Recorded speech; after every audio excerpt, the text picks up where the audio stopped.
Hello and welcome to Chocolate Covered Games Monthly Melt for the month of July 2022.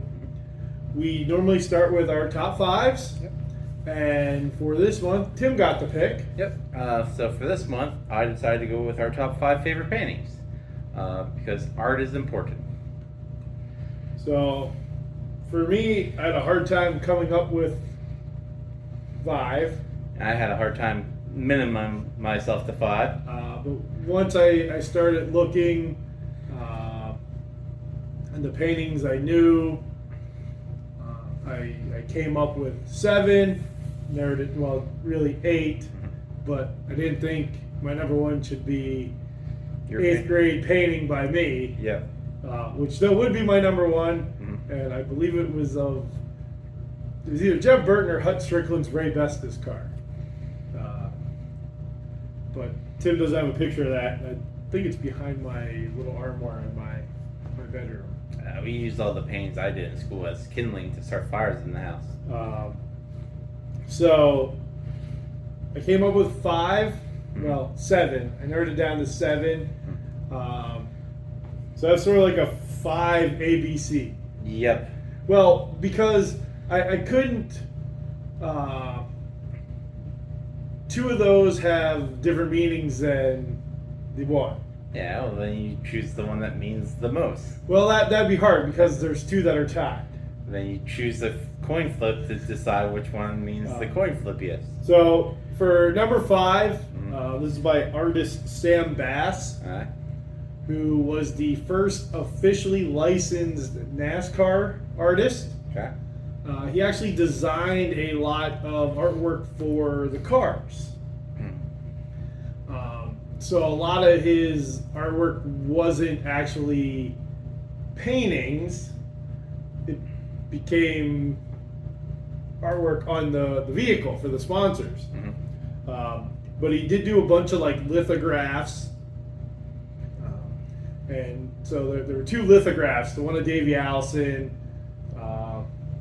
the one of Alan Kowicki, who I both really liked when I was little. And then there was a third one, it was called Forever Champs, and it was them racing in the sky, and Dale Earnhardt and Rusty Wallace on the bottom with their flags out the window doing a Polish victory lap. But I didn't choose any of those.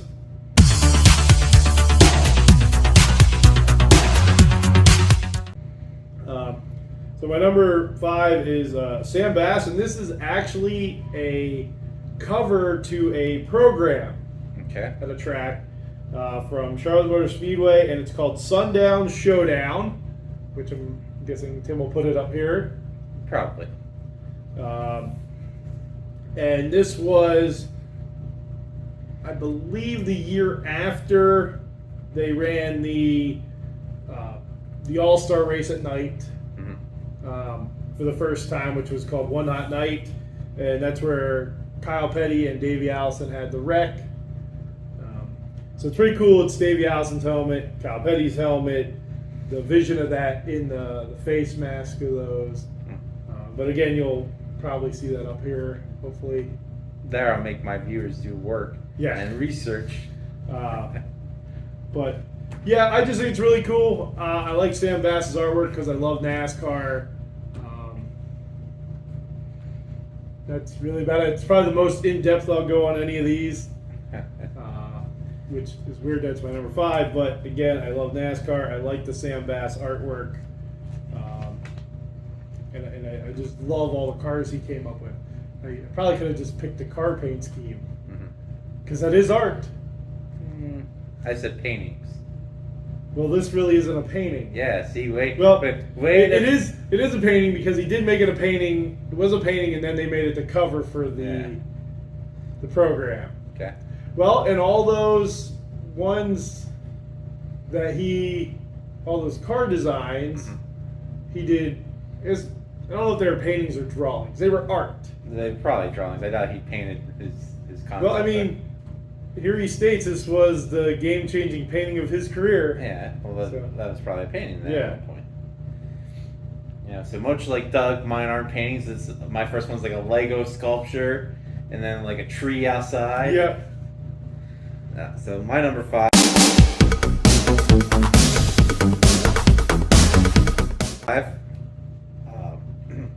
is John Francis Millet, The Angelus. Is the painting. This is a very interesting piece of art, as you can see somewhere above us. And again, I'll have to watch this to know what Tim's talking about. It's of two peasant people in the village side of France tending the field, and you can see the church in the background. And it looks like they're taking time to do like one of their daily prayers out in the field. But originally, it was thought that, you know, this one box of turnips wasn't a turnip. It was supposed to be like a baby casket and whatnot. But then people were like, oh, that was just like a rumor and whatnot. But thanks through technology that we have today, you know, they were able to, you know, scan through the painting and find out, you know, there was like them standing over a little baby casket and whatnot. Which I always love art that has, you know, these paintings where a painter painted something on top of something, expecting no one to ever find it because, you know, that they wouldn't have had the idea of this technology existing, and just to see that this painting was supposed to be something else. So, you know, instead of them being in the field taking their daily, you know, prayer affirmation in the side of the France, it was them standing there supposed to be looking somber over like the loss of their baby. So it's a very interesting art piece. There's tons of video essays about this piece online. But yeah, that's my number 5. It's just, you know, a bunch of sad-looking French peasants standing over a box of turnip that, you know, one's the baby casket. So that's called The Angelus by Jean Francis Millet.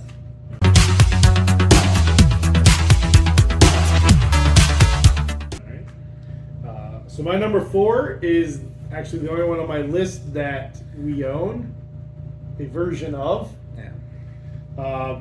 And this is by Joseph Satari, I believe is how you pronounce his name. Satari is a, I want to say prodigy of Rockwell. He did help Rockwell at the end of his career, which is why so many of the Satari paintings look like A Rockwell. Because he did get to help paint some minor details on some of Rockwell's last paintings. But Satari then became the official painter for the Boy Scouts, and my number 4 is just the Boy Scout Centennial painting that he did. We own a print of this, and it's hanging on in our living room. It's no, we do have that other huge picture. I should have looked who did that. Anyways, just being in Scouts, I thought this was it was cool. Boy Scout Centennial, being part of all that, and I figured out of anything they sold at the time, having one of these prints of the Centennial painting from somebody that studied from Norman Rockwell would be really cool. That's about as much as you're gonna get on any of my paintings other than that first one. That was your number 4. My number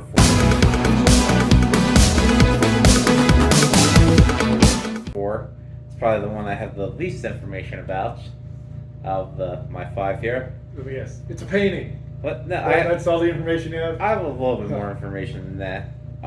It is from Antonio, it's either Antonio or Antoine Vollon, Vollon, Vollon. So you should at least know how to say these people's names if you're going to let their painting. Well, they're centuries old, and I couldn't find a pronunciation of it. I did on my guy. Yeah. But the painting is called Mount. What? The other guy. So never mind. Go ahead. The painting is called Mound of Butter. It's from the realism period, and it is what you expect. It's a mound of butter inside of a cheesecloth with a wooden knife next to it and 2 eggs on the table for some reason. You know, it's just a piece of art that I look at and be like, that looks like real butter. those are eggs. I enjoy looking at it. I mean, there's no real massive significance to this piece of art. It's just really nice realism. Other than that, I couldn't tell you much about it. I've seen like one video where a person was talking about it in a museum. Yeah. So at least made museum worthiness at one point. But other than that, it's just a painting I enjoy so much. It's my number 4 favorite painting. Okay.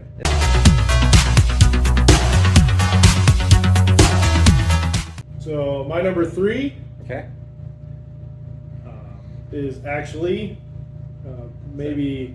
It's actually your number 4. Yeah. No. Maybe one of the.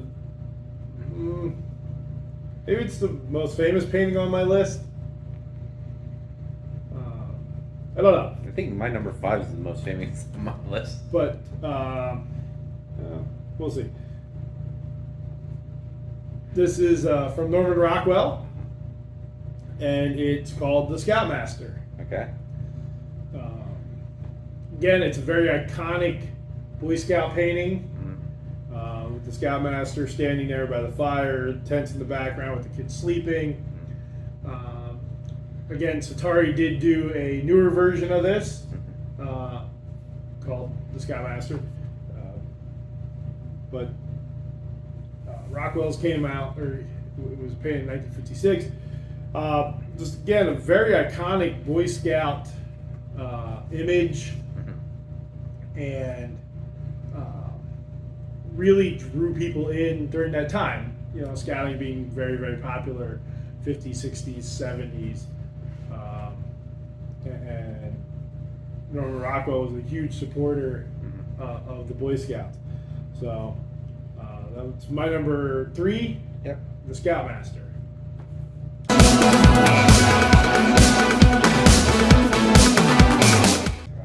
My number 3 is an artist crossover with you, not a painting crossover, and that is Norman Rockwell. I went with his painting "A Scout is Loyal" from 1932, part of his O series, where they had one of each thing. This one is not one of his more popular ones, but I enjoy it. It's the one where George Washington Ghost is standing in the background pointing, and like there's a scout from just staring where he's pointing.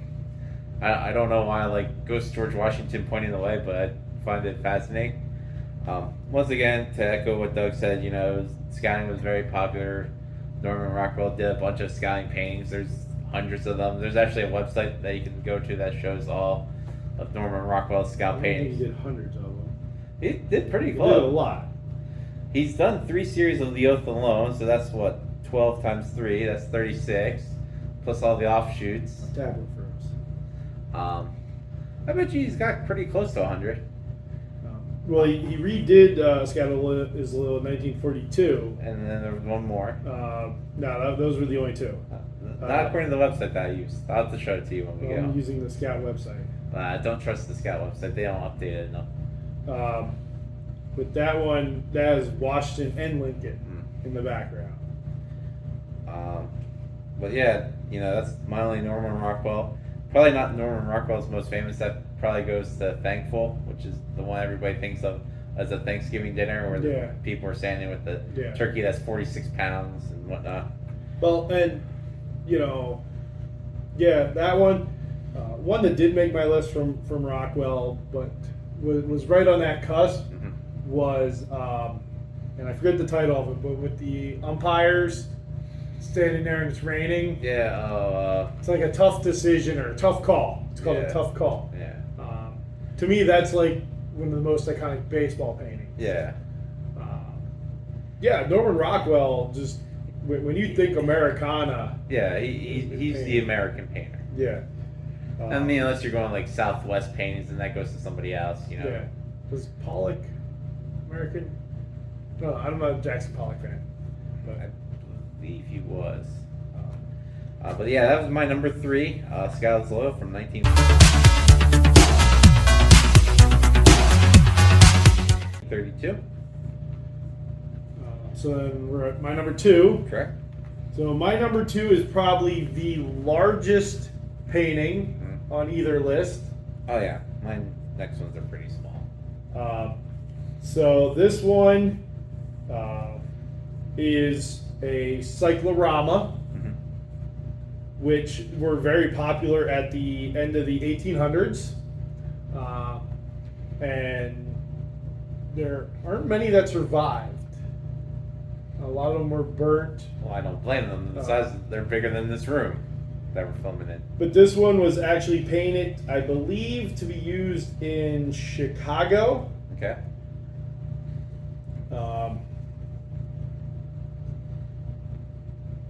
And so this is called the Battle of Gettysburg, better known as the Gettysburg Cyclorama, which is currently in Gettysburg.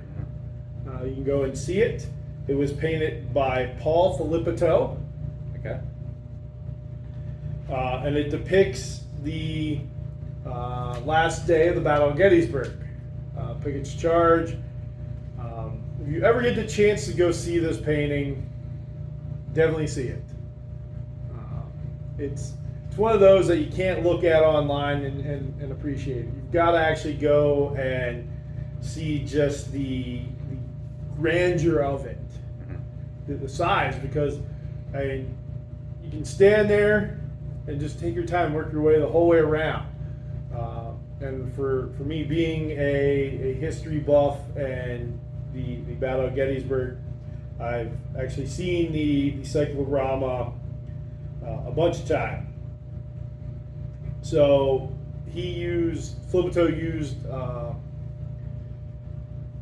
he arrived at Gettysburg in 1882. He used photographs so he could depict the whole scene. I went from there, and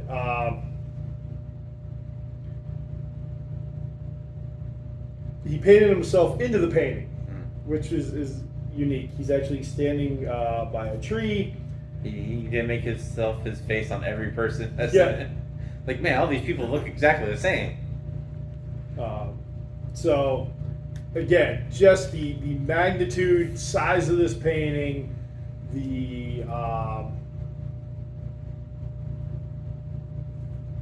solemnness when you go in there and see this painting, because go into the room, it's lit, you can't see the painting, they turn the lights down, the painting gets lit up. I know they do an evening with the painting where it's like you have to pay a big amount, you go in and they do some special things with it. I think that'd be really cool. Somebody like walks around and tells you like each section. Yeah, it's a little more in depth than what they do when you just go into it. So this received such public acclaim that he was contracted to paint a second version. So the first one was in Chicago, and the second one went to Boston. Okay. And it received such critical acclaim. And I believe that there was a third one. And the one that is in Gettysburg, I believe the one that is in Gettysburg is the Boston one. I gotta do some looking into that. Yeah, I believe that's the one that is in Gettysburg, is the one that was commissioned for Boston. The one from Chicago, I believe, is lost to history. But yeah, that's my number 2, Battle of Gettysburg Cyclorama. And that will appear in some form around us. I don't know. It won't be scrolling across the screen. I've yet to figure out how to make images scroll. Yeah. But I'll figure out something. Maybe just pieces will flash up every now and then. So my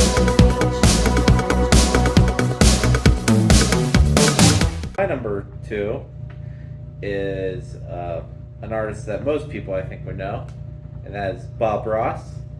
His painting Shades of Grey. He doesn't use many colors in this one. In fact, could you guess what colors he uses in this?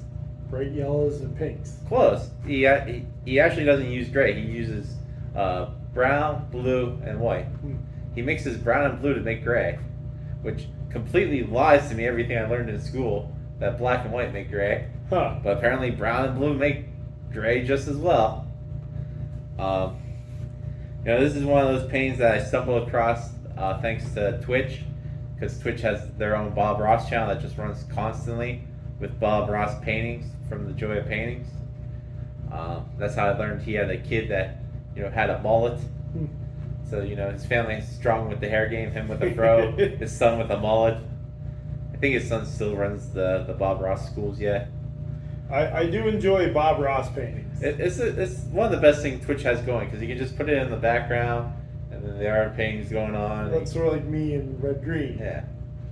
But this painting, he says at the beginning of the episode of The Joy of Painting, he always gives a little story about what they're painting, and this one came across when he was dealing with a person said they love his show, but they could never paint because they were colorblind, so everything looks different. And he said, well, you can just paint with simple colors and different in shading. So he's like, I'm just gonna make this painting all with gray with highlights of white. So he mixes his brown and his blue to make his gray, and it's a standard Bob Ross painting still. It has the trees, it has the cabin, it has the mountains. It doesn't have trees. Yep.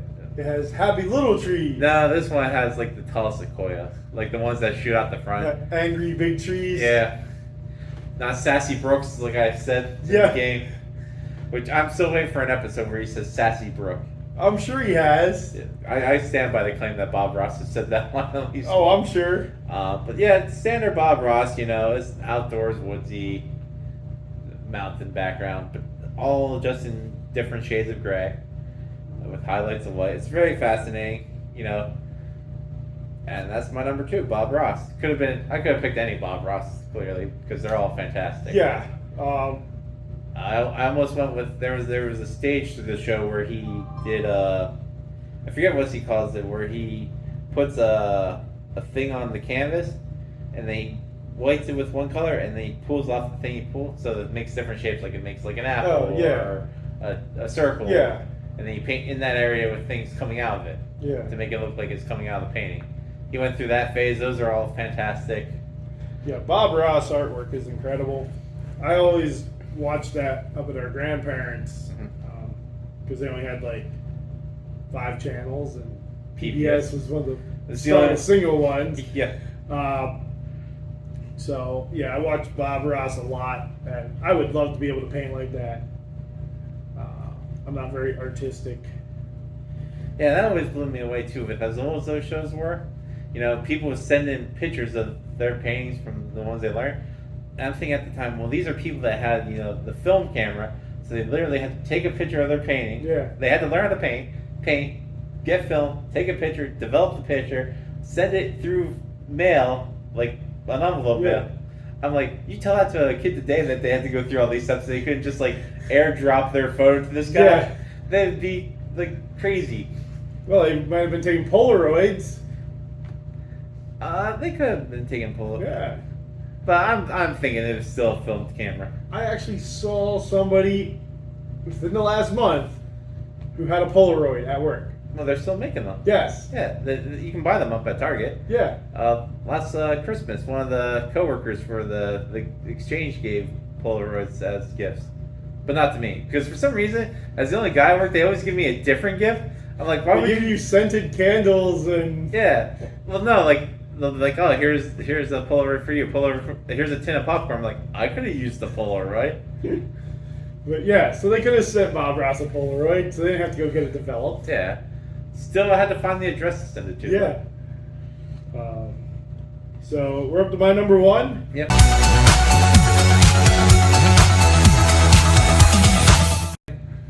And my number 1 is Norman Rockwell. Okay.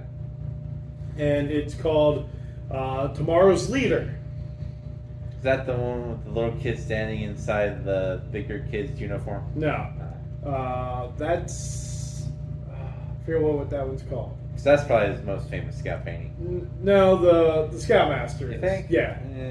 Maybe followed by this one. Okay. This is where it's the Boy Scout standing in front of the Be Prepared. Oh yeah, I do remember this one. See, look, I'm acting like it's here. And all the merit badges are behind them. Here, you can just look at it on my tablet for right now. Oh yeah. Yeah, it looks exactly like that. Yeah. So yeah, I don't know if this is the most famous one or the Scoutmaster is. These are two very, very, very popular Rockwell Scout paintings. This is probably the one that most makes me think of scouting and painting. So when you gave me that this was our fives, those were the first two that came to my mind. So I knew they were going to be on my list, and the cyclorama was the third thing that came to my mind. So I knew those were going to be my top three in some order, but tomorrow's leader to me is just between that and Scoutmaster, the two most iconic Scout paintings. Make you think of Boy Scouting, make you think of Americana, make you think Norman Rockwell. Again, both those paintings came out in the 50s. Scoutmaster 56, Tomorrow's Leader 59. So that's my number one. I know it's not a lot of different, except Sam Bass is way different than. No, those days he drew those Boy Scout cars, you know. Yeah. But that's my top five. Now for all my honorable mentions, which I have 0 because I follow the rules.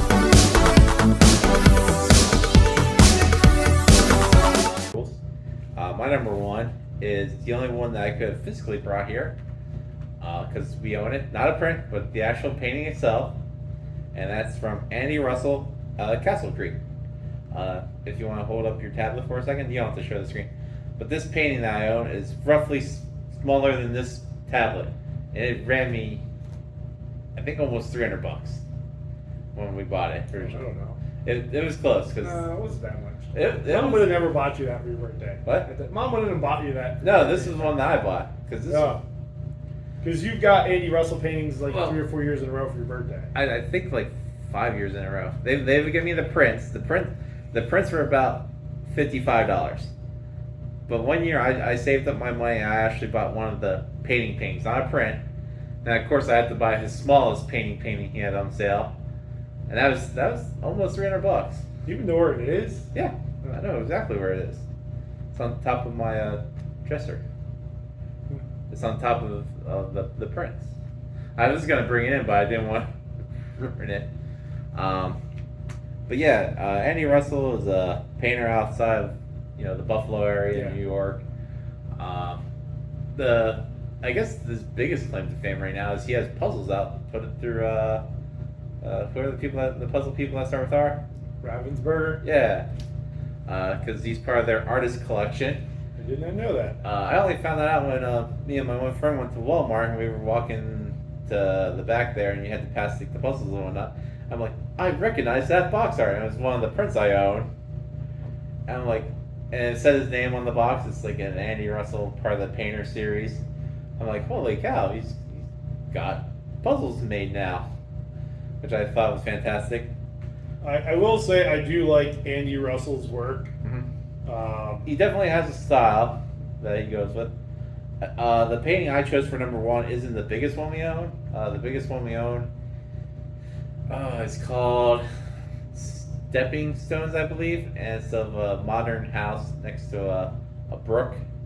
But that one. No, that's the one that we have the painting of. That's the. I like that. That is nice. He's done. You know who did that? What? Yes. I know he did that. He's also worked with companies before. For some reason, who made the SRR truck? Is that Chevy? Oh yeah. Yeah. For some reason, Chevy did a painting line to promote their SSR truck or SRR truck. I can't remember which one it was called. And SSR truck. And he was one of the painters chosen. So there's just a painting where it's like his paint. He just painted a truck into it. But yeah. Yours is Castle Creek. Castle Creek is the one we own. That's the painting. Oh, that's that one. Yeah, that's what I said. Oh. On the back it's signed and numbered. But yeah, really fantastic artist. he still goes around and does art shows. You can buy his art on. Yeah, he wasn't there this year at the Harrisburg Art Fest. That's what I'm saying. You can I still. think you have that one. Yep, I do have that one. I like that. I own like 12 of his paint. Well, I own 12 prints and one painting.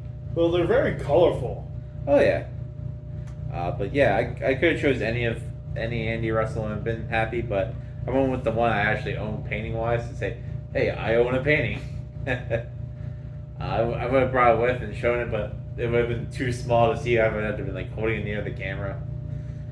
But yeah, that's my number 5 for this month. It was an excellent list, way better than Doug's. I think we can all agree. If you enjoyed our top 5, leave a comment down below. What are your favorite paintings out there? You can give reasons why if you want, or just say, hey, these pictures are pretty. I like them. Yeah. So let's do it. I enjoy Tom Seaver by Andy Warhol. Yeah. Or, Andy Warhol by Andy Warhol. You might love MCS your paintings because you're trying to figure out where they go. Or Salvador Dali paintings because you love melting clocks. Yeah. But, or do you have like a grandiose, it's not, so one of my thoughts was, it's not actually a painting. Okay. So I didn't put it on the list. Okay. Because it's actually, it is a painting, but it's painted on the ceiling of a building. Oh, it's still a painting. It's not the Sistine Chapel. Okay. It was the, what the heck's it called? The Apothecary of George Washington, is that what it's called? It's, the Apotheosis of Washington. Is this the one where he's just, like Ascending to Heaven. Yeah. Yeah, the Apotheosis of Washington. I know this one. Where it's in the Capitol building. Yeah. I mean, it's a painting. Yeah, Paintings have to be painted. yeah. I mean, graffiti's technically paintings. They're Well, outdoor and that's paintings. some of the top artists now. Yeah. But, yeah, so you have a painting you enjoy, whether it's a painting on canvas or. No digital paint because it doesn't involve paint. Again, let us know that in the comments. Yep. Also, leave suggestions for future top 5s. We're always open for ideas, so we don't have to think of them ourselves. Yeah, game related, non-gaming related, anything. Yeah. We'll top 5 any suggestion within reason.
Hello, and welcome to Chocolate Covered Games. This is the monthly melt segment of games played Yep. for the month of July 2022. Yeah. For this month of July, we've played a total of 5 5 games. games, yep. Well, 4.5 games because we're still currently in the midst of a game Yeah. fulfillment. So the first game we played was Marvel Dice Throne. Yep. That's Dice Throne, Skin, the Marvel characters. Still a great game. Yeah, still one of my top 3. Yep. It's my number 2 game. It's a good chuck and dice game. Um, It's all the fun of Yahtzee, funner. yeah. I love Dice Throne. So you destroyed me. Oh, my character Well, demolish you. I think Thor was sort of overpowering. I think to your character, yes. Yeah, Well, I also use the tokens better. yeah. Well, I didn't roll anything to get my token. Yeah. So, I think I played Captain Marvel, right? Yeah. Yeah. Um, No, you played Black Widow, didn't you? No. I didn't. but Marvel Dice Throne, great game. I don't even know what to say about Dice Throne. Yeah, they just keep pumping. It's gonna be one of those things where you know eventually they're gonna stop, but I can see them getting at least 2 more seasons. Yeah. I mean, they have the Santa one coming. Santa Crump. I was gonna say Krampus. I was gonna say Crumpus. Yep. He's the British Yeah. boy. He steals the crumpets. They claim that's gonna be here by Christmas. Did you back that? I did back it. Okay. Well, the guy claims he never has money. You know, I bet. Well, that's why I don't have money because I backed that. Yeah, I'm excited for that, mainly because Santa's carrying an axe. Like, why? I don't know. Well, Santa's more violent through other histories. Yep. He is. But yeah, that is true. Marvel Dice Throne, actually just Dice Throne in general, great game. Yep. And that is, I don't want to say the wrong company. That is Roxley, yeah. And the Op, Yeah, they teamed up together for that. because it's Marvel. Yeah. Next game we played was from Weird City Games. This Canopy. This is Canopy. Okay. Man, nice looking game. Oh yeah. Very nice looking game. Fits my niche of filler type game. The only thing I'll negatively say about Canopy is it never felt like a game where you're playing against somebody. At no point did I feel like I was playing against you. It felt like I had my own stuff going on. Well, because you're trying to build your forest, but I thought it somewhat was like pushing your luck to build that tallest tree, because okay, do I need to keep going to get the tallest, or do I need to close it till I have the most? I mean, the only time it kind of felt like we were playing against each other was during the hate drafting, because you draft the cards back and forth. Yeah, but I don't know. I felt like I was playing against you because, again, I'm watching you build your forest, and I'm trying to decide, okay, do I just want to go for the most trees, which I ended up doing. You know, granted, I didn't score very high with some of the tall trees, but I ended up with the most trees finished. So it is that, do I push my luck and go for to have the tallest this round, or do I close off and have the most? And I thought it was thinky. I was too focused on my side. I look at the cards and I'm like, okay, what combos with the cards I've already drafted? And like at no point did I think, oh, what does Doug need? I'm like, I was too busy thinking, what do I need? Yeah, I mean, and under mechanics here, it does push your luck. Yeah. And it is pushing your luck with trying to build those taller trees. Thought the artwork was great. Yep. Lovely artwork. The artwork is Vincent Dutray, so it's going to be really nice artwork. And is yours a deluxe version? It is. I thought that was nice having the. Though I almost the wooden meeples I thought were just brown. Because they're just wooden. Yeah. I mean, in theory, the meeples really don't play a big part. No. Even the non-wooden meeples, like the non-standard, all it does is show that you closed off the tree. But the colorful artwork of those, I think, would stood out more. Yeah. I think the wooden meeples actually made it easier to tell which ones are closed, because if you would use the punch outs, you know, the colorful animals would have blended into the colorful trees. Yeah, but I don't know. Good. I think it's a good game. Oh yeah, it's still a fantastic game.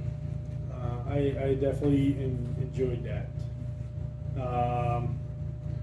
Next game we played was Seasons of Rice. Yep. That is from Button Shy. Yep. Finally got that to the table. We've owned that for a while.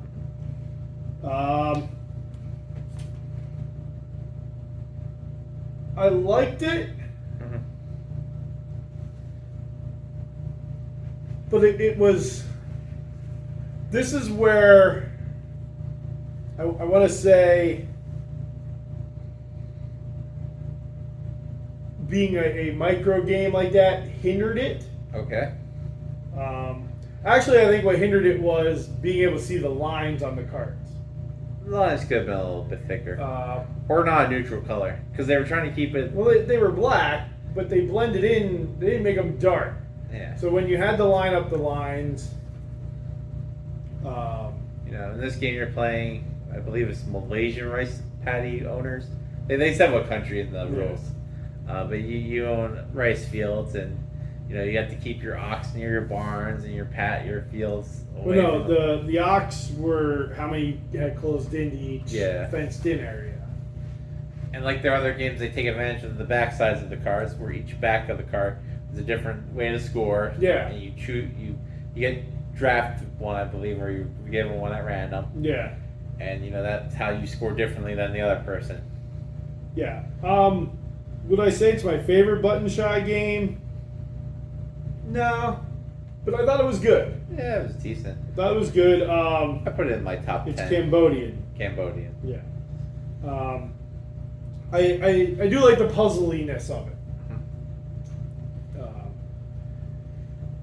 But again, button shy just man, they do so well with. I was gonna say what I liked about this game is it's stuck to 18 cards and Yeah. that's it. But no, there are in our thing. Expansions. There's one expansion, Yeah. and that we do own. It has 2 more cards, but it breaks the rules. You know, that's the only thing that ever makes me angry about Button Shy. Like we just got Rover in, and you know, if it's a good enough game to stand on 18 cards, you don't need 5 more expansions. Now I got the expansion with it because you know that's when you do it with Button Shy. Yeah. You get them all at once, and if I really But like, any other games, you don't need the expansion. yeah. Like that Skulls of Sedlick, you don't need those expansions. Does it make it fun? Yeah, it Yeah, gives it you really more. changes it up. You know, the button shot games that people like, they make more of stuff, which makes Yeah. sense. But then that argues the point. You're no longer an 18. There's very few button shot games I can think of that are just 18 cards. But you can get just the 18 cards and play them. You can, but no one does. Is Tussie Mussy just 18 cards, or does that have expansion? We have 3 walls of Tussie Oh, Mussy. okay. But each wallet only holds 18 cards. No, they pack more than 18 in some of those. You know, the only one I can think of that's just 18 cards off the top of my head right now is the super awesome, amazing wrestling one, I think it's called. And that one, That baking one. well, no, because we have 3 expansions for that. Yeah, that Super Pro League Wrestling one or whatever. Yeah, I think that's only 18 cards. Yeah, I think every other button shy game we have has at least 1 expansion with it. We're going to need another carrying pack. They only do those so often. Next time they do it, I'm back in for 2 packs. Yeah, you're going to need to. Because they only do these the bags once every like 2-3 years. Yeah, and ours is full. And we have a lot of games sitting around. Well, Maybe they'll come up with something different, like the button shy, like briefcase. the button shy big box. Yeah. It's just a massive box. Everybody else is doing it. Yeah. If it was a big box that showed you where to slot your things in, Yeah. it would make me paranoid to have to get the other ones because they've had, I think they said 90 Yeah. games out, and we don't have all 90. We're only at like 30. We're like 60 short. Yeah, and well, some that aren't in print anymore. Well, they do reprints every now Yeah. and then. Sort of like we have the multiverse DC deck builder, Yeah. and we don't have everything for in there. Yeah. But I was going to say Star Tours, but that's a ride.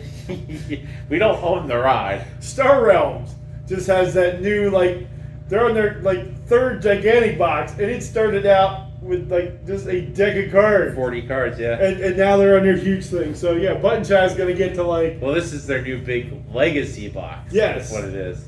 Button Shy's going to need, like, a tray. Well, we can go to, like, Hobby Lobby or Michael's, like, that guy had for Legendary, Yeah. where he bought that, like... chest and had everything. We could make our own Button Shy chest. What we need to do is come up with a great storage solution and take it with us to PAX Unplugged and pitch Yeah. it to the guys at Button Shot. The Button Shy wallet. Actual. Well, Yeah. This one's 4 games in one.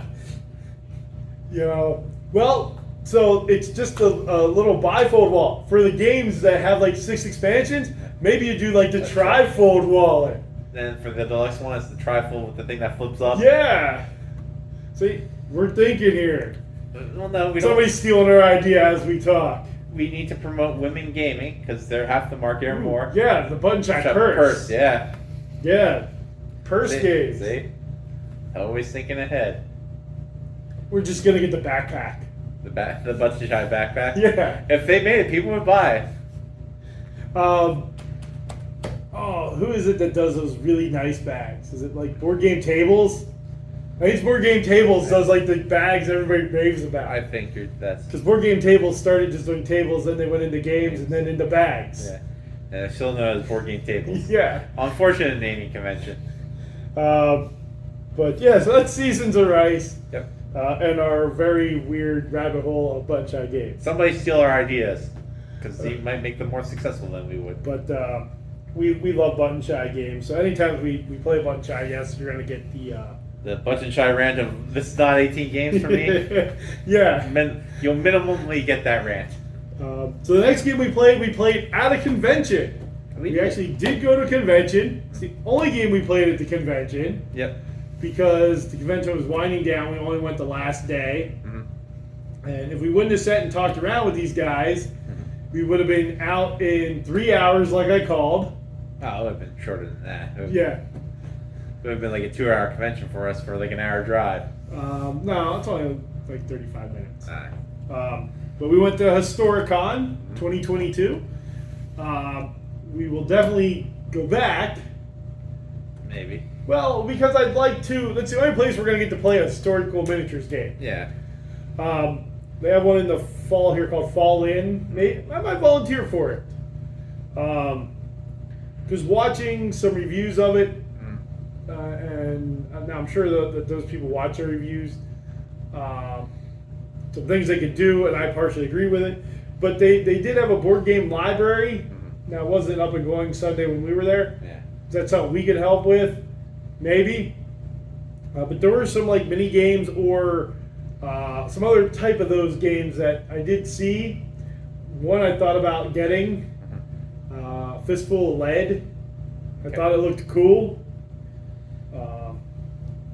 Definitely want to look though for Cowboys 2. I think that looks awesome. We saw a small box that was part of it. Yeah.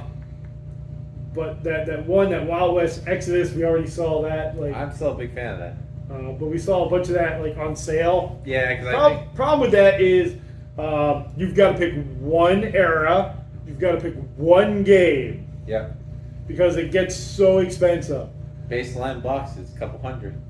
And because there was that one that I looked at that looked awesome, where it had like it was like CMON for war gamers. Yeah. Where it was like 800 plastic minis, but I mean these minis are like that tall versus the CMON, let's throw in like one 8-foot tall mini. Well, I told you, if we ever got into this, the type of battle and era we go with would be naval, because you don't have to buy terrain because you just throw them down. Blue Claw, you're like every battle's in the ocean. You can do that for air too. Yeah.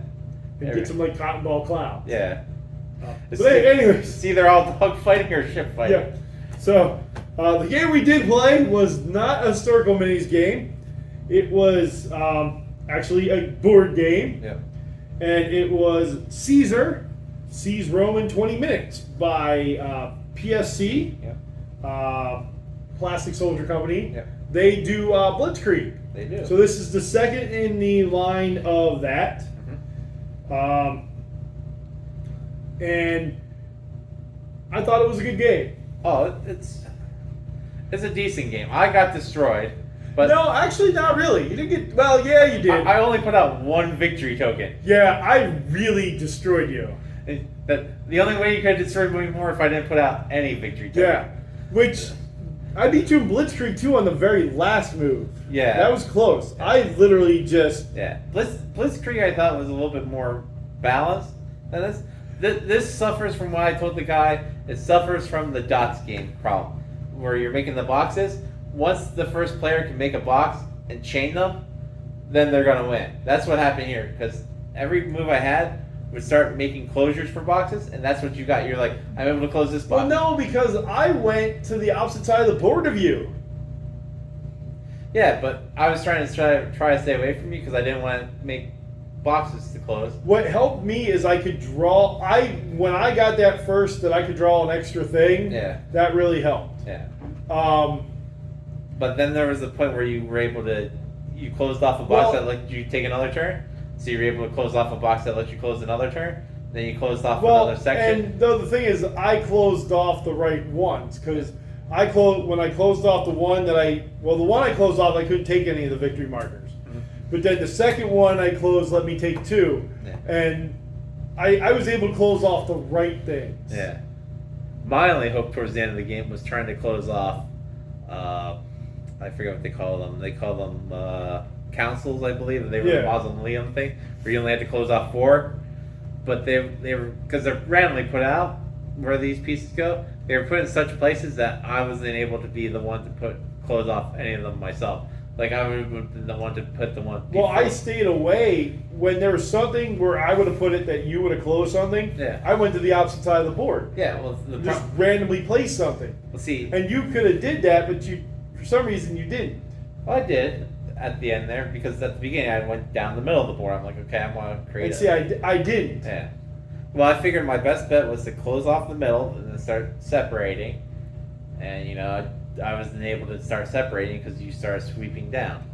Well, I actually started at the top and bottom. I sort of alternated, and because your thought was going from the inside out, as I started closing in stuff on my own, you couldn't. Yeah.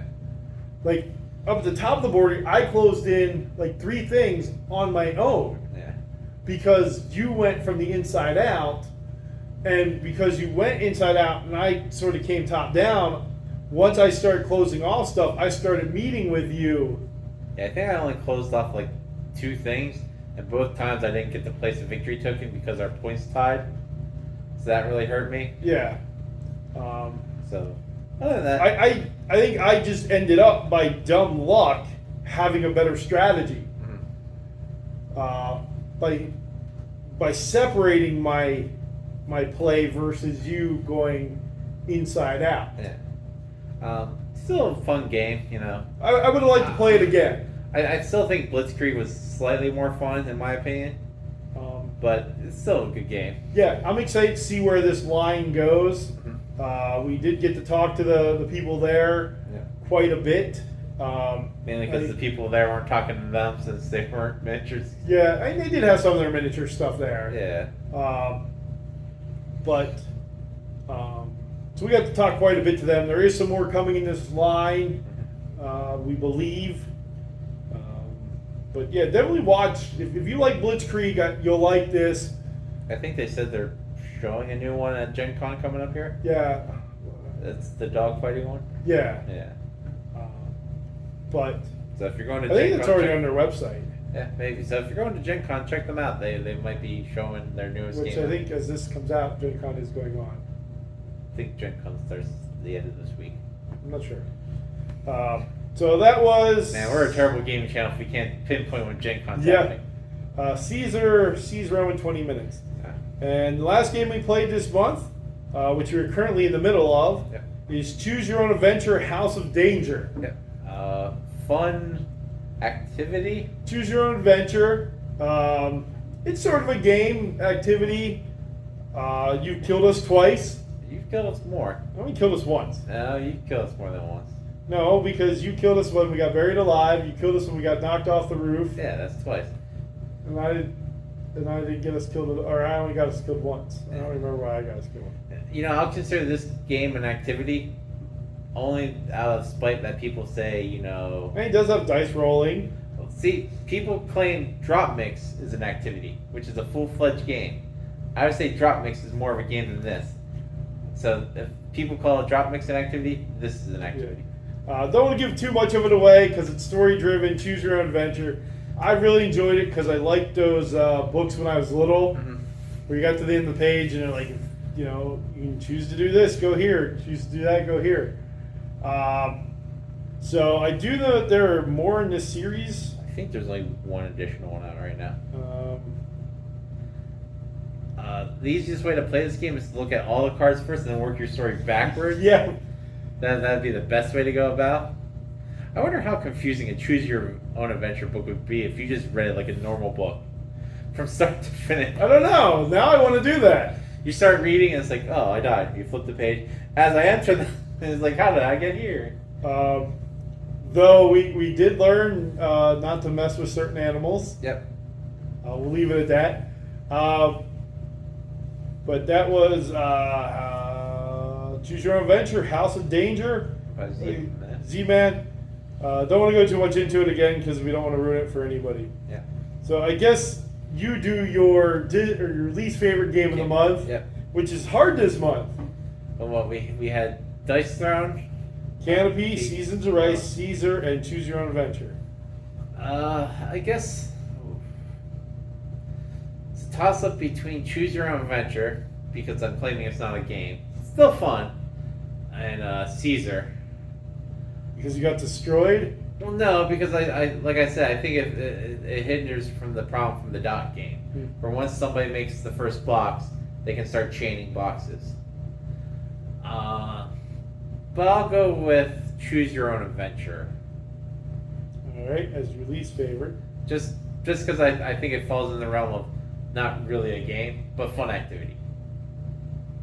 And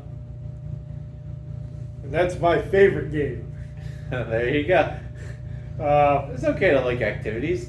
Now, I guess my favorite game, even though I got destroyed, Marvel Dice Throne. Yeah. Just because I love Dice Throne. It's a good series. What games have you played this month? Have you played any of the games we played? Let us know what you think. Do like, subscribe, hit the thumbs up, share. Yep, we're getting closer to 50 subscribers. I believe we're at 39. Tell people about the channel. Yep. Enjoy Gen Con if you're going. Yep. Which may or may not be going on right now as this video is going on. If you went to Historicon 2022, let us know. Yep. Or if you're going to Fall In 2022, I'm sure there aren't any historical miniature people watching us, but maybe there is. But thanks for watching. Yep. As always, stay sweet.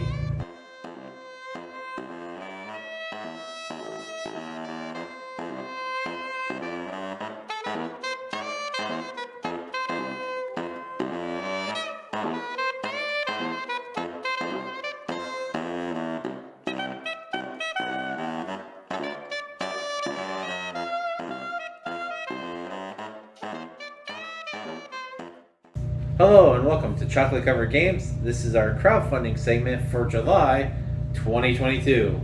For this month, I've come up with 3 crowdfunding things. They're not all games, only one of them is a game. Okay. But I guess I'll start us off first. And I'll start off with the only game of the 3 that I have on my list, and that's Aquamarina. Aquamarine. Aquamarine. It has funded. It ends July 31st. Okay. It was $5 to back. All right. These are the same people that made Voyage. I believe it's called Postmark Games, if I remember correctly.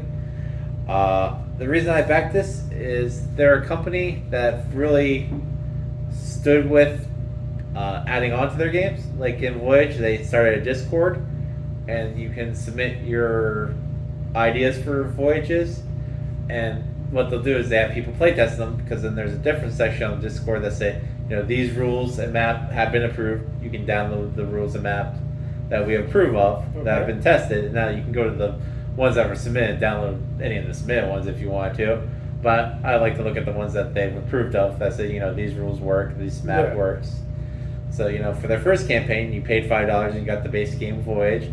But with them, you know, letting people make their own off the stuff, I believe it's up to 7 different versions of Voyages now.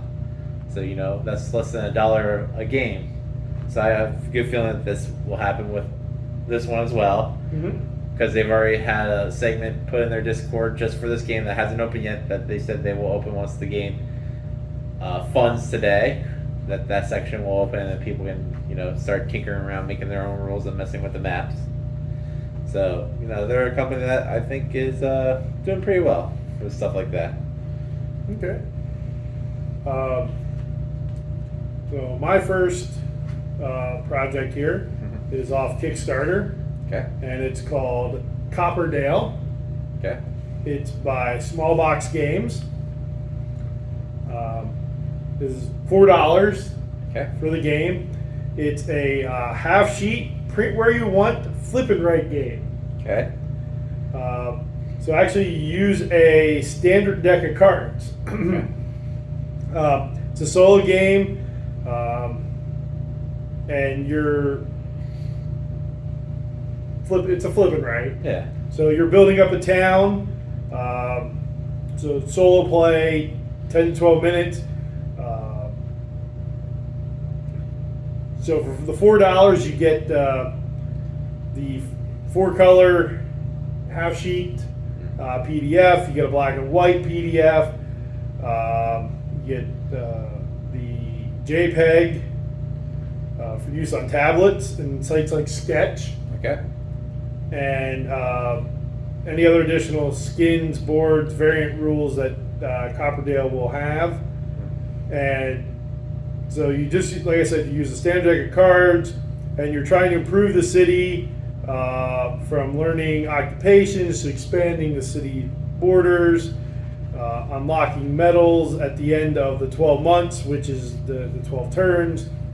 There's no winning or losing. You're trying to get as many medals as you can. Okay. And I think it looks interesting for $4. And it ends on August 4th. Okay. Sorry, I had to look at the calendar. My next entry for crowdfunding ends August 1st, and this is No Rule Bar Blood on the Clock Tower. Okay. It is not the actual game, you're not getting the game Blood on the Clock Tower, which is a really popular Kickstarter that's just being delivered now, or was delivered this past month. This is a YouTube channel called No Rules Barred. Okay. And they play the game, Blood on the Clock Tower. Now, they've been playing them through Zoom calls for the past year and a half due to the pandemic and whatnot. But they've played like 2 in-person games where they've rented out like a studio, they've made it thematic, and it's like a little show. Yeah. And that's what this Kickstarter was to do more of those live studio ones where they can pay, Teamsters to build sets and do more of that. And I think this will help the board gaming community a lot, like what Geek and Sundry's tabletop did with Will Wheaton, where games would get the Wheaton bump because people do enjoy watching people play games, because you're like, I don't know if I like this game. And then you watch people play and have fun, and you're like, oh, okay, I get what this game's about, kind of thing. Yeah. So they're just doing live in person Blood on the Clock Tower games, Okay. which people are raving about to be the next big werewolf game, because it adds different mechanics and whatnot. This has funded. It will end, like I said, August 1st. The baseline pledge is $43, and what that gets you is some exclusive artwork, some music that's thematic that you can, when you're playing your own Blood on the Clock Tower game, to have playing. It also gets you an exclusive episode that's not going to be published out on the internet, and you can back it all the way to, I think, like 2000, where you get to like play a physical game with them, whatnot. Well, not physical. You get to play a Zoom game with them. Yeah. But that's No Rules Bar Blood on the Clock Tower, ends August 1st. Has funded. But it's just one of those things I think will help the community along to show off gameplay. Okay.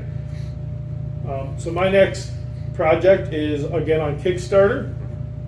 My first one did fund. Okay. Copperdale did fund. This is called Aquarium, Okay. and it's Robert, I believe, Cromwell. This is the first created game from them. Okay. They're a little over halfway to funding, and this is a game where you're fish in a fish tank and you're trying to survive.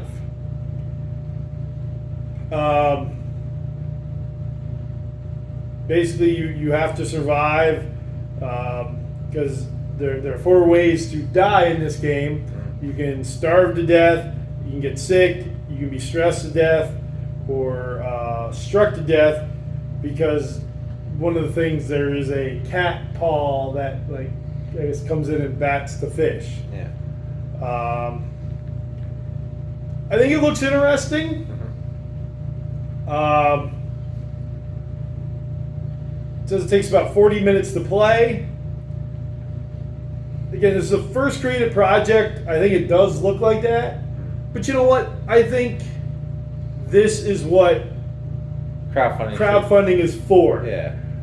Is this type of game.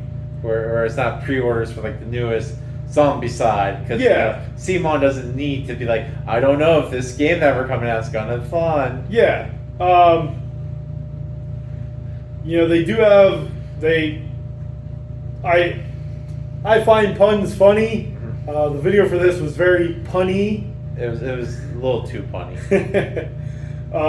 So they don't have stretch goals, they have swim goals. Unfortunately, they haven't reached any of those yet. Man, I do hope this one funds.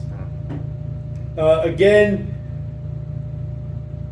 I just think this is what crowdfunding is for, is games like this. I know our little channel isn't going to push something like this over the top, but... See, these are the kind of people you need to contact so we can give them whatever our seal of approval is. Yep. This is our king-size game or something. Yeah. But, again, check this game out. It is Good Soil Games. Okay. I've actually not heard of them, but I will have to look them up. Again, it's $30, I believe. Plays in 40 minutes roughly. There was an early bird for $25. Yeah, $30 get you a copy of Aquarium. 85 gets you a signed copy of the game. 105 gets you a deluxe one where it's an actual aquarium with fish. $4.99 gets you the prototype. Ooh.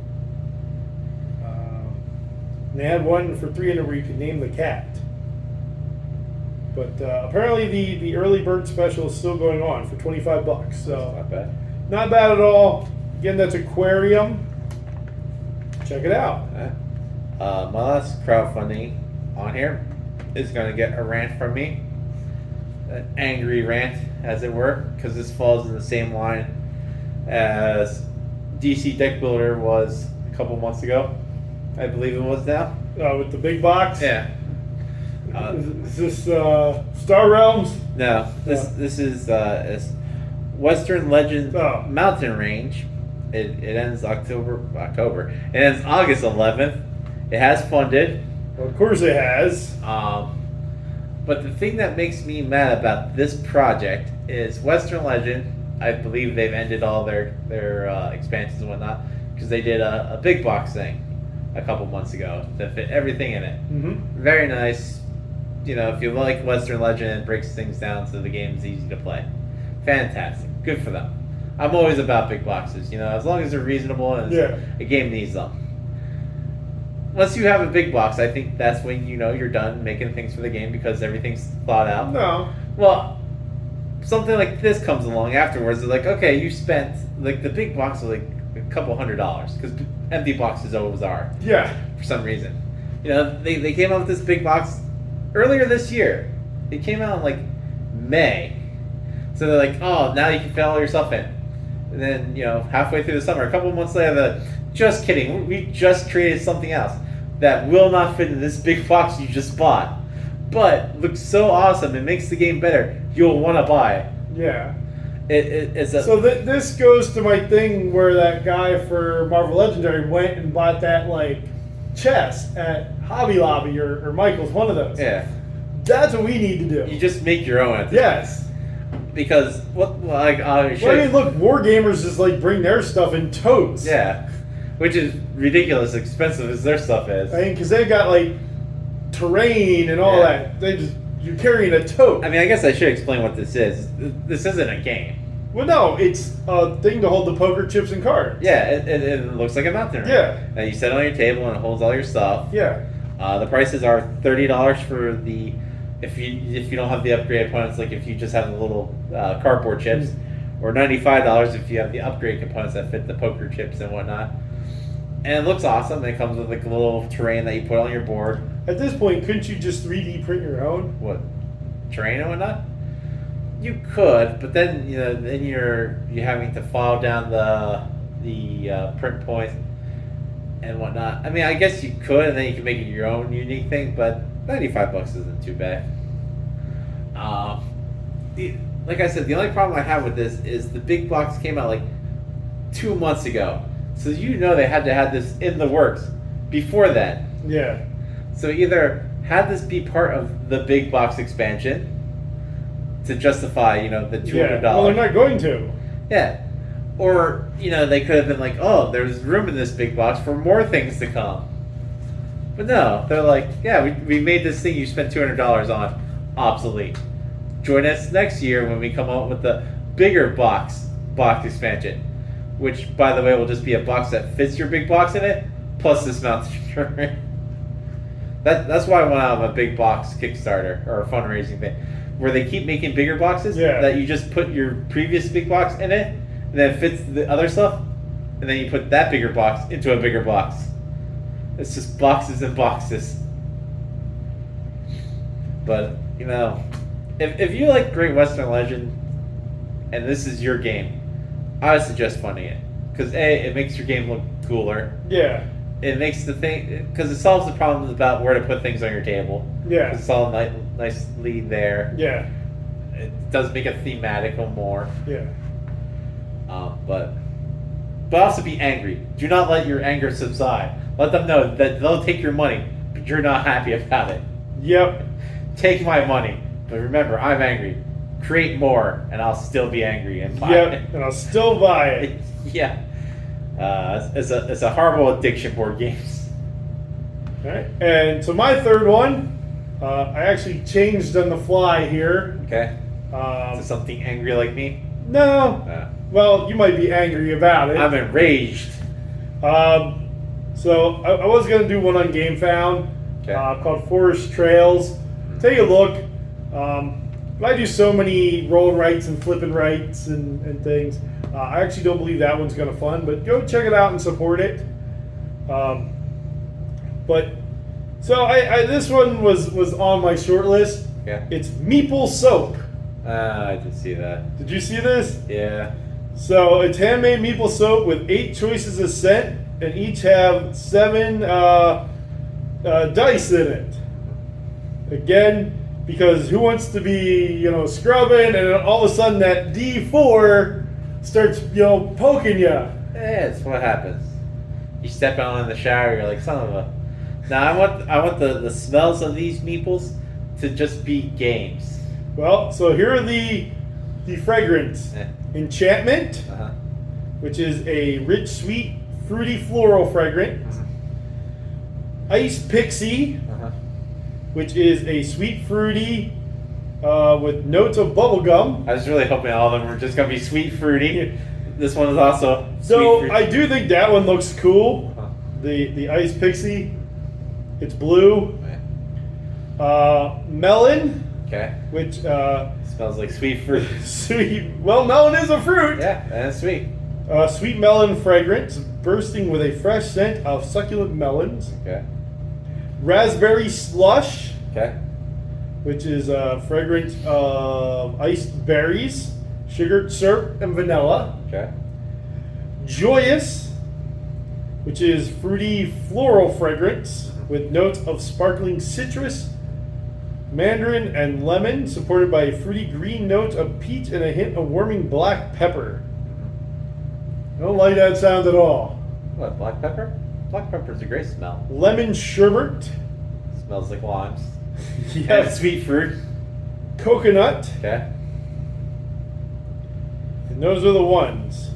There is stretch goals, which do black currant. Okay. So I believe they've reached that. Free mini wizard mini. Ooh. New scent Parma Violet. I don't know. I think they've unlocked that. They've unlocked the Wizard Apprentice Mini. They have not reached Strawberry. So how much are these soaps running you if you back them? They are. You get 3 soaps for $26, 6 soaps for $48, 9 soaps for $66, 12 for $81. Again, if it's something to sit around, it's cool. It was purposeful. Once the soaps start like poking you in the eye because of the dice, then you're out. That's how I use soap. It's like, let me just Well, hey, who doesn't wash their face? Not like this. Like, let me take this meeple hand, just jam into my eye. I'm being poked by soap in the eye. Is it something cool to sit around? Yeah. Would I spend the money? No. But since you were on a rant about one of yours, Rants. I think that makes sense. And have we received any Kickstarters in the past month? We did. We received one. No, we received 2. We received Butch and Shy's Rover, Okay. which is just Rove. It's not Rover. Yeah. And then I forget who makes it, but they make Grove and Orchard. Yeah. Those just came in. So, what Kickstarters have you received here in the past month? What are you backing? Are you looking at any of the ones that we backed? Tell us what we missed. Tell us what your favorite Kickstarters are right now, or actually just crowdfunding in general with Game Found. And there is a third one coming, and I still don't know the name of it. It's the Ox people. Something around there. Ox Crowd, I think is what they are. But like, subscribe, share, thumbs up. Yep. Ring the bell. Watch more of our videos so the Yep. algorithm tells you to keep watching. But again, with that, thanks for watching. Stay sweet.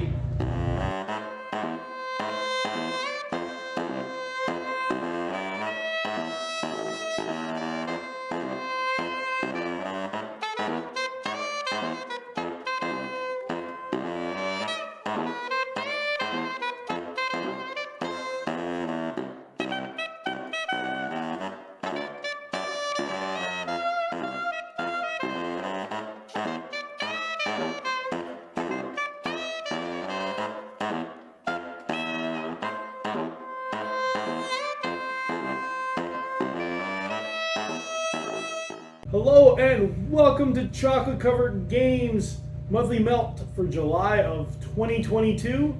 And this is our off-topic segment, which I got to pick this month. You have. And you know what we're talking about? I guess it's going to be the same as last year. What do you love about summer? Nope. What do I Not hate at about all. summer? Nope. Oh, Well, that one's easy. it is. That's everything. Yes. No. So with summer here rolling along, and I've been looking at things to do, Okay. and I almost bought tickets to. There's currently a musical happening in Hershey. There it is. It's happening right over there. Yep. We can see the building is happening at. So we're going to talk about musicals. Okay. And so, what musical have you seen live? What's been your favorite one that you've seen live? My favorite live musical? Probably Seussical. Okay. Just because it had the Broadway backing, because it was on Broadway, I Yeah. saw it. So it had, the Broadway budget. I've never seen anything on Broadway, which Yeah. always astounds people. Yeah. So non-Broadway. Off Broadway, I would say Shrek's probably up there. Shrek would probably, because of their, great, I guess they were puppets, the thing that made the giant Yeah. dragon and Yeah. whatnot. It was over the top. That was nice. Gettysburg. I didn't get to Or see not, that. it wasn't Gettysburg, it's called Civil War. Civil War. So it wasn't really much That of was you and Mom. It wasn't really much of a story. It was more like just a jukebox kind of thing. Yeah. which was fine. It's all good music. I'm trying to think, what else could have been at the top? What have I seen live? Well, recounting high school productions. Yeah. Well then, Anything you've seen? I mean, because we've gone to Dutch Apple Dinner Theater, we've gone to Hershey Theater. the only Dutch Apple one I remember is Guys and Dolls. Then that was I okay. didn't see Guys and Dolls at Dutch Apple. Are you I sure? didn't. Didn't you? We saw Footloose. Yeah, that's what we saw. That was okay. We saw that. We saw Forever Plaid. Yeah, I didn't see that. Must have been when I was in college. I saw that. Do I wish I saw Guys and Dolls there? Yes. Yeah, that's an okay musical at best. It's the best musical of all time. No. Yeah, I think my favorite that I've seen live. Oh man, I've seen so many. I would agree with you. Shrek is up there. It was great production. Shrek was really good because Shrek has my. Now Even though Guys and Dolls is my favorite. Now you saw War Horse, but War Horse isn't a musical, right? Yeah, I thought that was just a War Horse was outstanding. Because then they have like an 8-person It horse took trick. two people, and they had a couple of those in that. Yeah. But the two people doing War Horse, that was amazing. I would see that again in a heartbeat. The way that they could control that, I mean, it was a metal apparatus. That it blew my mind, and I'm so thankful we had the seats we did, because at that point in time, our parents had theater tickets for a while, Yeah. so they actually ended up being third row. So we were very close to the stage, and I'm thankful that we continued those once they moved for a while, because I got to see War Horse from the third row. Outstanding. Saw Spamalot at the theater. That was you and Dad. I didn't get to see that. I can't remember what we saw. I think it was me and Mom. There was a thing at the theater where the stage rotated, like the background, like every scene was there, and the background would switch, like it would just turn, and then it would Oh, turn. no. I wish I could.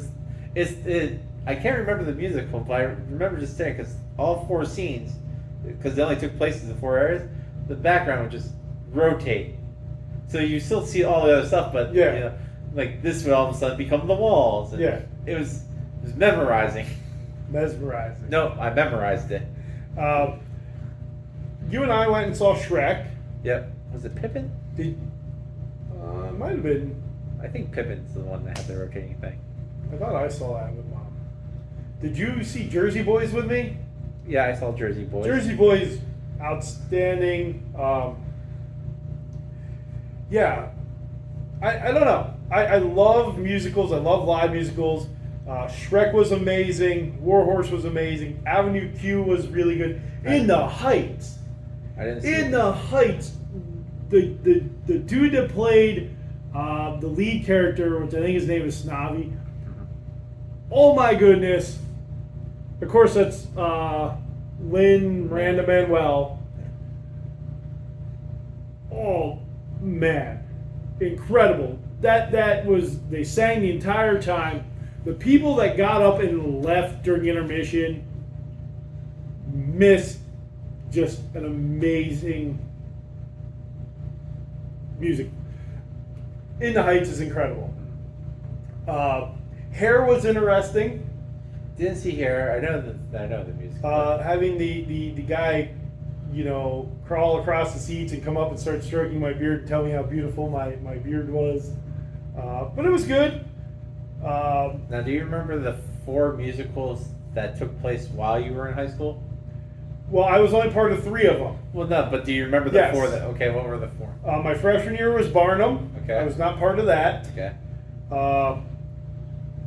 Guys and Dolls Okay. was my sophomore year. Okay. Annie. Okay. That might have been flipped. But I know it was Barnum was freshman year, and then it's either Guys and Dolls and Annie, or Annie and Guys and Dolls, and Peter Pan. Okay. Because Peter Pan's where they almost set my head on fire. Because the firework on the stage was directly behind my head, and when they said Peter Pan is the sun and the moon and the stars, and the sparkler went off, and it was all landing all on top of me. I had hairspray in because I actually had hair at the time. All I could think was my head is going to catch on fire, because I did have little burn marks on in my shirt. So that would have been a show for people to remember. See, I can only remember 3 of mine. That'd be the only reason I would get tickets to the shows that way and be like, oh yeah, that was the 4th one. Yeah. I can remember Oklahoma was my freshman year. Then Annie Get Your Gun. Then My Fair Lady. And my senior year, I could not tell you to save my life.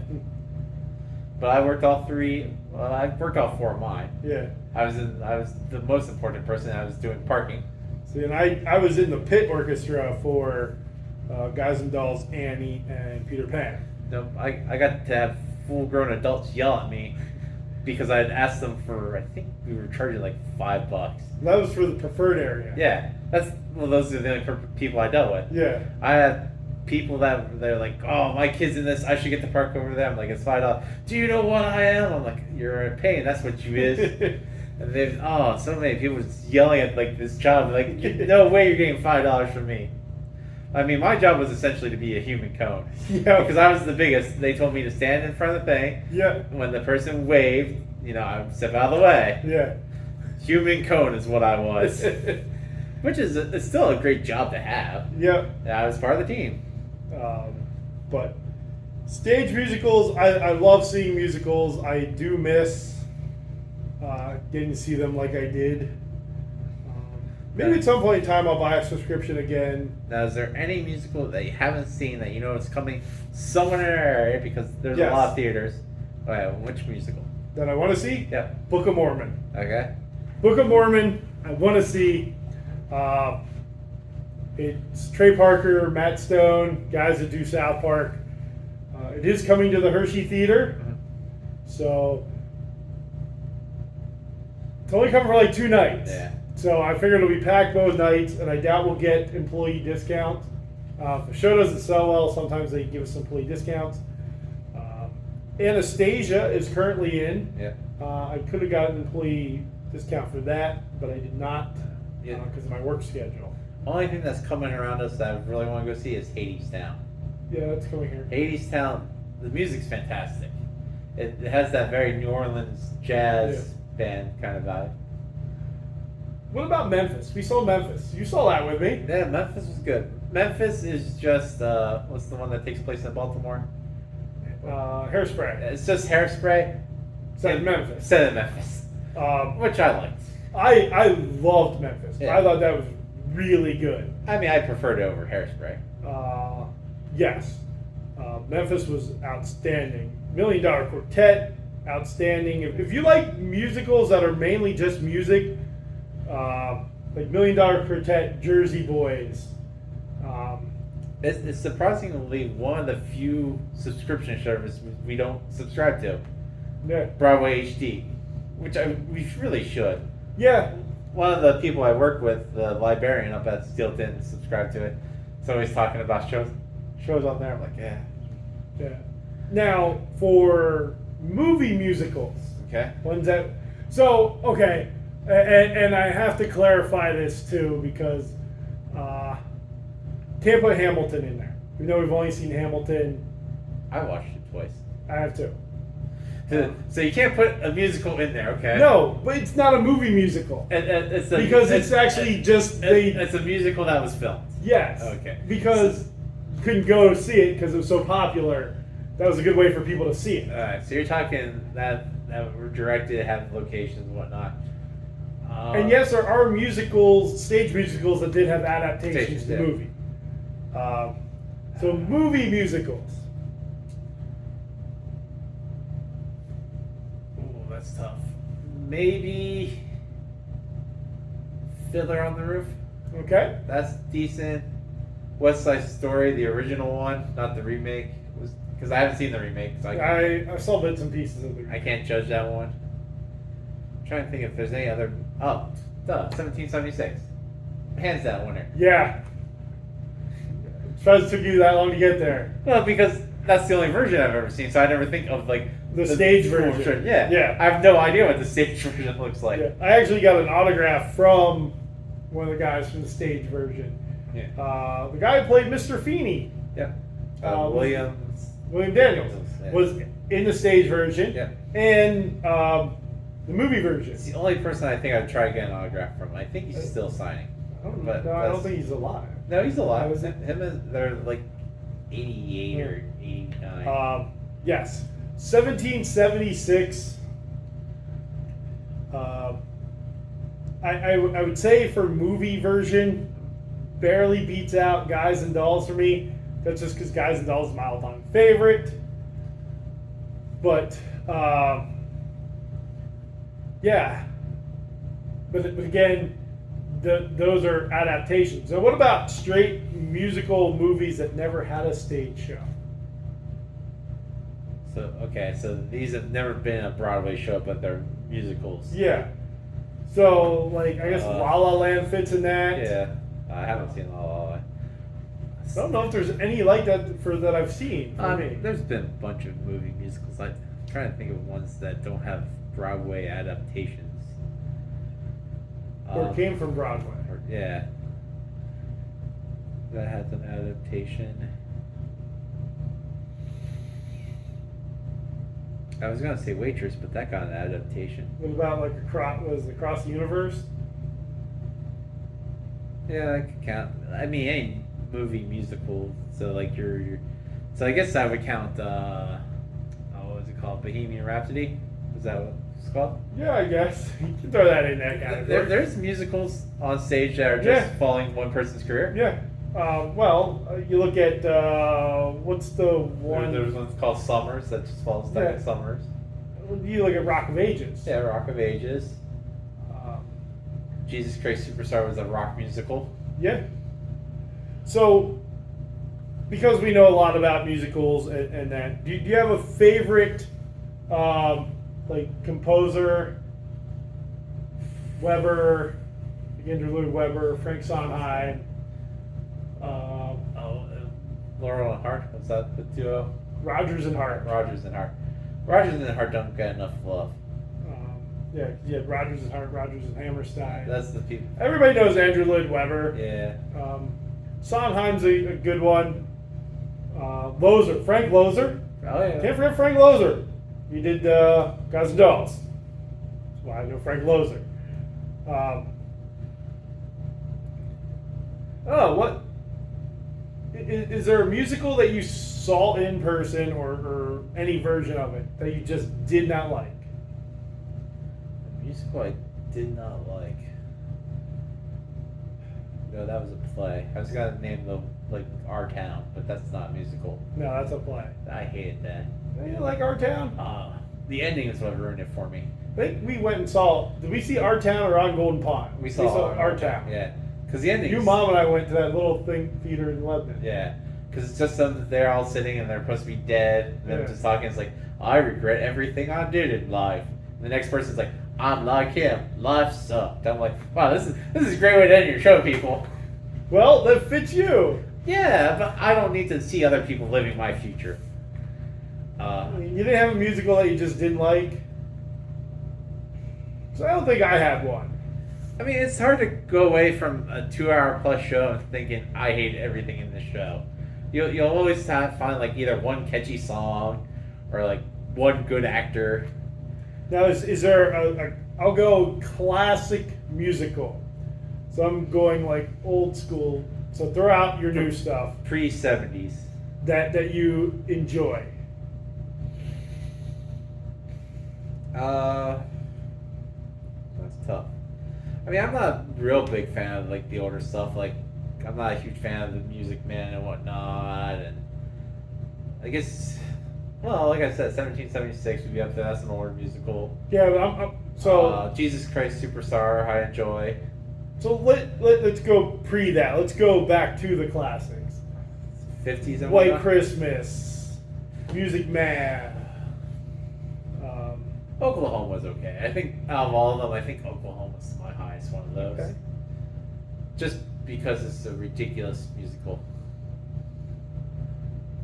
Now, what about now I guess that is stage and movie. Bye Bye Birdie. Yeah, staging. But what about you watching? Do you guys like musicals? I know doesn't really fit that geek culture or that board game culture. I wish I could remember the name of it. There's a sequel to Phantom of the Opera called like Lost Love or something like that.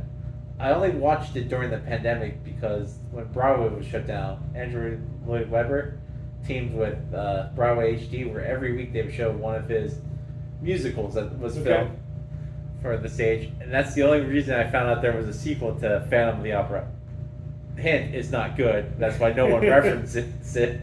But Well, then you get those like Elton John ones and Yeah. the Disney ones, and you get Aida, Lion King, things like that. But do you enjoy musicals? If you do, what's your favorite musical that you've seen in person, on stage, or that you've seen a movie version of? favorite musical song? Because there's Yeah. always one musical song that sticks with you. What's your favorite musical song? Lee's of Virginia. Okay. I like the boastfulness of a family saying we are the most important family in this new country. Deal with it. It's not exactly what I thought you'd say. I thought maybe you'd go with a different one from that musical. Well, my second one would be Solace Saloon from Seussical. Okay. But boastfulness family tree wins out the day. So I. Barely, everywhere. That's all I can sing before we get copyright. Yeah. So I got two. Okay. They'd be my 1 and 1A. Okay. You're gonna say sit down and rocking the boat. No, actually. It's the people singing. Ooh. Sorry, I'm all over the place here, but strictly movie musical. Okay. Robin and the Seven Hoods, and song from that, Mr. Booze. Okay. So now that's just strictly movie one. Okay. Mr. Booze is a great song. But going for stage, I have a 1, 1A. I thought you were gonna say "Do Better" from that musical. No. Do. And that may actually be my favorite movie musical, Robin and the Seven Hoods. It's Who Would I Be? Okay. Shrek. From Shrek. Okay. And The Day the Sun Stood Still from the Civil War. I thought you were gonna go with "Let the Sun Shine" No. from Hair. Yeah. The Yeah. not copyrighted. But yeah, Who'd I Be from Shrek is probably my number one favorite musical song. I was gonna say that song I just suggested probably had the most radio time out of any musical song. Let the Sunshine? Yeah. Yeah. But I disagree with that because Frozen the musical came Yes. out and Let It Go. Let It Go. Had though So- you still hear Let the Sunshine in on oldies channels. So Yeah. maybe.